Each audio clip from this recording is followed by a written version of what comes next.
Je suis avec Baptiste, qui est vainqueur du 11 km, qui a battu le record de l'épreuve. C'était un peu l'inscription surprise, on s'y attendait pas. On t'a vu dans les inscrits, on s'est dit bon c'est cool, il va être là. En plus il me semble que tu as fait une belle performance il n'y a pas longtemps au championnat du monde, c'est ça? Est-ce que tu peux nous en dire un peu plus? Ouais, ça s'est fait un peu rapidement l'inscription.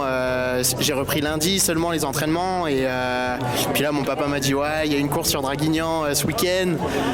Je vais faire le 11 km 7, alors si tu veux viens avec moi et tout. Donc je dis allez au début je voulais courir avec lui mais finalement je me suis dit je vais faire la course quoi. Il y a un dossard, c'est pour faire la course.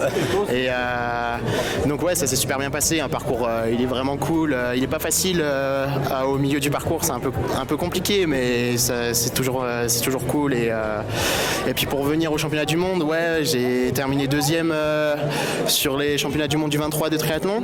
Donc c'est une performance pour moi exceptionnelle, franchement je m'y attendais pas du tout et donc ça fait plaisir de terminer sur ça et donc là je débute la nouvelle saison sur une victoire, donc ça fait toujours plaisir.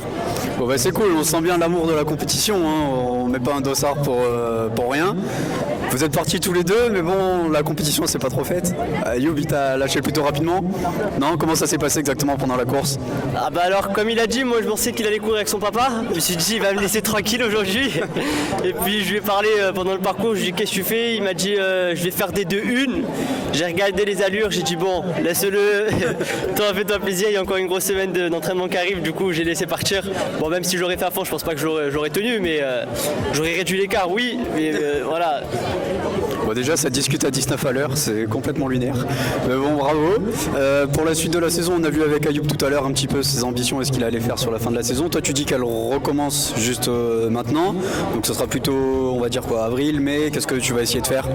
Oui c'est ça, les Coupes d'Europe Élite et Coupes du Monde débutent normalement au mois de mars. Donc là cet hiver c'est un stage à Font-Romeu qui va durer 3 semaines, 1 mois. Ensuite je redescendrai pour les fêtes et puis je repartirai 5 semaines en stage plus dans le sud, donc à Saint-Raphaël là avec mon groupe d'entraînement, voilà pour préparer un maximum la saison. Et puis après ça arrive vite au final les courses, et puis dès que la première arrive ça enchaîne tous les 2-3 semaines, donc voilà. Ok, bon courage pour la suite de la saison, on te souhaite tout le meilleur et on espère te revoir l'année prochaine si possible sur la course, ça serait top. Merci à vous.